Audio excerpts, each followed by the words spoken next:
जय गुरु जी, शुकराना गुरु जी, अनंतम अनंतम शुकराना। वाहिगुरु जी का खालसा, वाहिगुरु जी की फतेह। संगत जी, गुरु जी के सामने बैठकर ये जो श्री गुरु नानक देव जी की जन्म साखी सुनवाने की गुरु जी ने सेवा बख्शी है, मैं उनकी हमेशा शुक्रगुजार रहूँगी। पहले शिव पुराण की ऑडियो डलवाई और अब श्री गुरु नानक देव जी की प्यारी सी जन्म साखी। ओम नमो शिवाय, शिव जी सदा सहाय। ओम नमो शिवाय, गुरु जी सदा सहाय। जय गुरु जी, भाई गुरु जी, शुक्राना गुरु जी। साखी और चली। जब श्री गुरु नानक देव जी 22 वर्ष के हुए तब आपके गृह में एक पुत्र उत्पन्न हुआ। उसका नाम श्री चंद रखा गया। जब श्री चंद की अवस्था 4.5 वर्ष की हुई तब द्वितीय पुत्र हुआ, जिसका नाम लक्ष्मीदास रखा गया। वह माता के गर्भ में था। श्री गुरु नानक देव जी नित्य प्रति एक पहर रात्रि शेष होते समय स्नान करने आया करते थे। एक दिन नानक जी ने जब नदी में गोता लगाया तो फिर बाहर नहीं निकले। इस दुखदायी घटना को देखकर कुछ लोग जो निकट ही स्नान कर रहे थे, उन्होंने नानक देव जी के डूब जाने की खबर चारों ओर फैला दी। संसार के लोग भिन्न भिन्न खोपड़ी के होते हैं। वह नाना प्रकार की बातें करने लगे। कोई कहता था कि नानक बेदी यदि डूब कर ना मरता तो और क्या करता। सरकारी मोदी खाने को अपना जान कर लुटाना तो उसकी दैनिक क्रिया बनी हुई थी। अब जब हिसाब में बहुत सा अंतर दृष्टिगोचर हुआ होगा तब सिवाय आत्महत्या के और कुछ नहीं सूझा होगा। इस प्रकार की अनेक किंवदंतियां होने लगीं। यह घटना नवाब ने भी सुनी। बहन नानकी और जयराम भी अत्यंत चिंतित हुए। अकस्मात तीसरे दिन गुरुजी उसी नदी से प्रकट हो गए। देखने वालों ने ये कहना आरंभ कर दिया कि नानक बेदी भूत योनि पाकर आ गया है। श्री गुरुजी को नगर निवासी संदेह की दृष्टि से देखने लगे। नानक घर आकर सभी अभी बहनोई को मिले ही थे तब नवाब का सिपाही आ गया। उसने कहा, जयराम जी आपको हजूर याद फरमा रहे हैं। निमंत्रण पर जयराम और गुरुजी दोनों नवाब के समक्ष उपस्थित हुए। स्वार्थी संसार की रीति के अनुसार नवाब ने जयराम जी को कहा कि मैं आज और अभी मोदी खाने की आप आय व्यय देखना चाहता हूँ। जयराम कुछ चिंतित होने को थे। तब संसार के कल्याणकर्ता गुरुजी ने कहा कि चलिए और आय व्यय की देखरेख कर लीजिए। अंततगोतवा जब मोदी खाने को देखा गया तो उसकी न्यूनता का तो प्रश्न ही उत्पन्न नहीं होना था। उल्टे श्री गुरु जी का मोदी खाने की ओर 760 रुपए बाकी निकले, अर्थात मोदी खाने को 760 रुपए का लाभ देखा गया। अब नवाब ने कहा वह रुपए नानक जी के आगे रख दिए जाएं। तब गुरु जी ने कहा कि ये रुपए मेरे नहीं हैं, यह तो उस परमात्मा के हैं तथा इनको निर्धनों और असहाय प्राणियों को दे दिया जाए। इसके पश्चात नवाब के लाख प्रयत्न करने पर भी गुरुजी परम वैराग को प्राप्त हो गए। अब मोदी खाना ही क्या, घर जाना भी छोड़ दिया। उधर जब गुरुजी के ससुर ने सुना कि नानक साधु हो गया है, तब एक पंडित जिसका नाम श्यामा पंडित था, उसे साथ लेकर सुल्तानपुर आया। इधर उधर देखने के पश्चात श्री गुरुजी का मेल कब्रिस्तान में हो गया। पंडित श्यामा ने गुरुजी से कहा, नानक यह आपने क्या स्वांग रचा है, उठो और काम करो। आगे बसंत ऋतु आने वाली है, आनंद से वंचित होना एक युवक के लिए उचित नहीं है। तब गुरुजी ने आगे का शब्द कहा, राजा बालक नगरी काची, दुष्टा नाल प्यारो, दोए माई दोए बापा, पढ़िए पंडित करो विचारो। स्वामी पंडिता तुम देहोमती, किन विध पावो प्राणपति रहाओ। अर्थ, यह काया काची नगरी है। काम क्रोध लोभ मोह अहंकार यह पांचों दुष्ट हैं और दोनों आंख माता हैं तथा दोनों कान पिता हैं। इतना ही गुरुजी ने फरमाया था। तब मूला ससुर कहने लगा, तुमको अपना पेट बढ़ाने की लालसा थी और अभी निराशा का पल्ला पकड़कर तू बैठ गया तथा गृहस्थ का बोझ भय के मारे उठाना त्याग कर भाग गया। ये सुनकर श्री गुरुजी ने आगे का शब्द उच्चारण किया, भीतर अगन बनास्पत मौली सागर पंडै पाया, चंद सूरज दोए कर ही पीतर, ऐसा ज्ञान न पाया। अर्थ, भीतर जो अग्नि है उसे तृष्णा कहा जाता है तथा पुत्र पुत्रियां वनस्पति और स्त्री धन रोजगार संबंधी तथा पुरोहित जैसे श्यामा पंडित ये हैं। चांद और सूर्य का उजाला है, नाभि कमल में वह प्रकाश है। इस जीव की आंख तब खुलती है जब इसे पूर्ण गुरु मिल जाए। तब अंधेर दूर होकर ज्ञान का प्रकाश होता है। तब श्यामा पंडित कहने लगा कि हे नानक, तुम्हें चाहिए कि प्रभु का यश घर में बैठकर करो तथा पुरुषार्थ से गृहस्थ पालन करो। प्रभु सर्वव्यापक है। तब गुरुजी ने आगे शब्द उच्चारण किया, राम रवंता जानिए इक माई भोग करे, ताके लखन जानिए खिमा तन संग्रहे। अर्थ, वह राम ईश्वर सबका है, पर जिसको क्षमा और धैर्य का दान देता है उसी पर उसकी विशेष कृपा होती है। ये सुनकर मुल्ला चौड़ा कहने लगा, हे नानक, तुम हठी और जिद्दी हो, किसी का भी कथन नहीं मानते।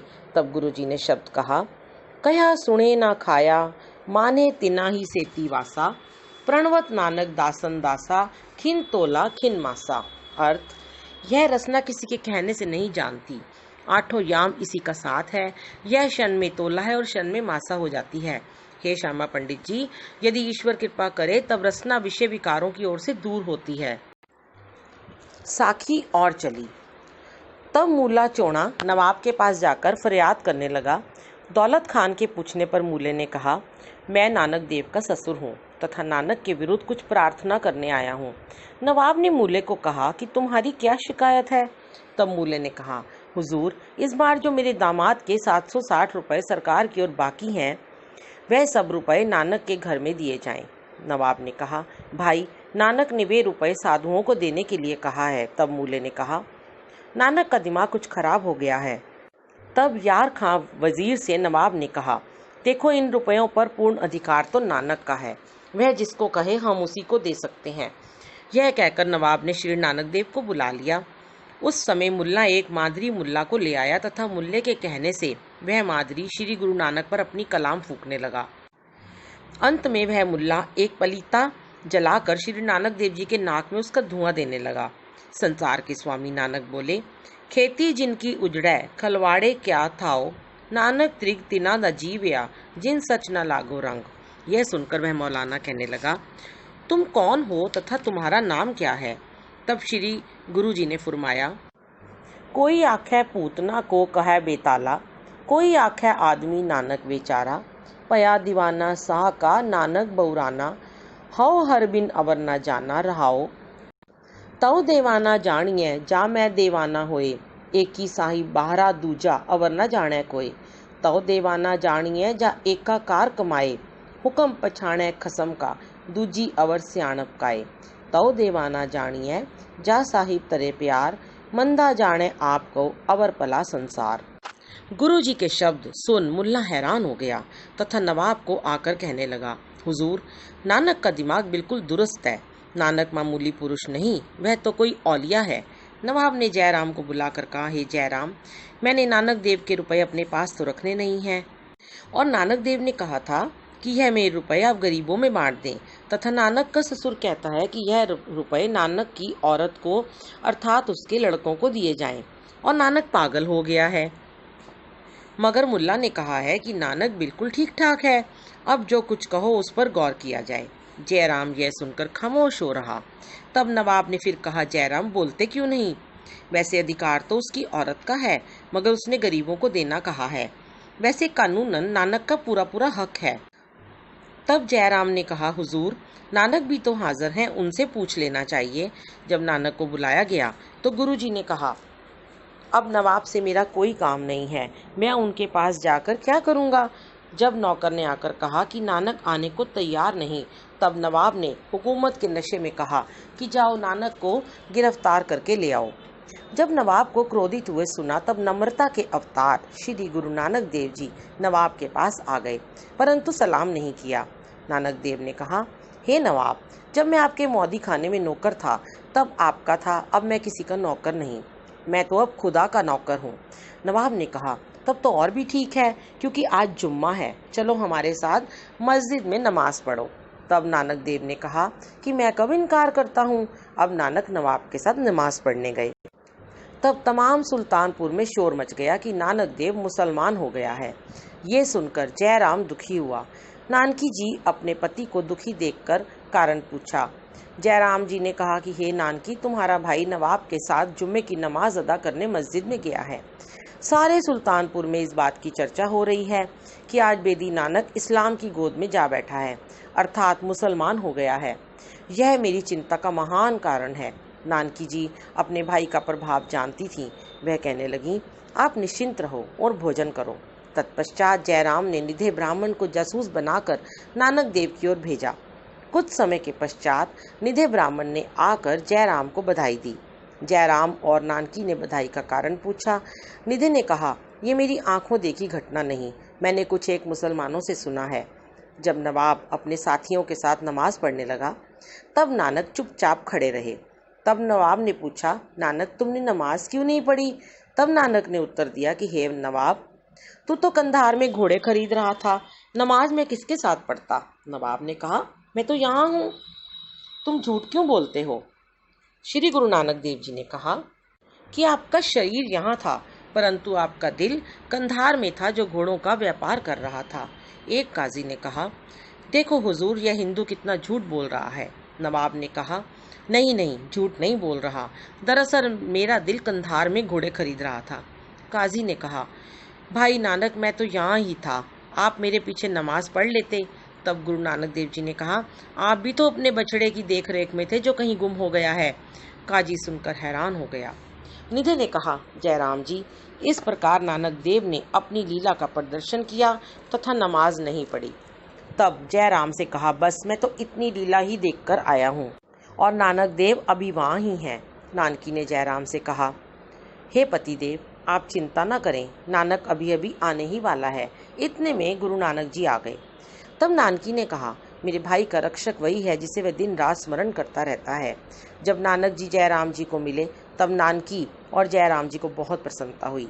तब जयराम ने पूछा, कहो नानक देव, कैसे गुजरी? तब नानक जी ने तमाम बात सुना दी। जो कुछ निधे ने कहा था वही गुरु जी ने सुनाया और कहा कि मैंने नवाब के कहने पर नीचे लिखा शब्द कहा था, मत्था टेके जिमी पर, मन उड़े आसमान, कोड़े कंधार खरीद करे दौलत खान पठान। तब मेरे सत्य बोलने की दाद सबने दी। काजी और नवाब ने मेरा कथन सत्य माना।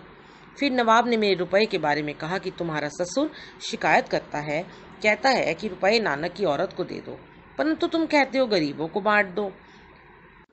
मैंने कहा कि मैंने जो कुछ कहना था कह चुका हूँ, अब तुम्हारी जैसे इच्छा हो करो। तब नवाब ने कहा कि मेरे विचार में ये है कि आधे रुपए तो आपकी औरत को दे दिए जाएं और आधे गरीबों को खिला दिए जाएं। मैंने कहा, जैसे आपकी इच्छा हो करो। नानकी जी ने कहा, भाई जी, जो कुछ आपकी इच्छा है वही ठीक है। तब जयराम ने कहा कि हे नानकी, तू एक महापुरुष की बहन है तथा तुम पर उसका प्रभाव अधिक है, हमें उतना ज्ञान नहीं हो सकता।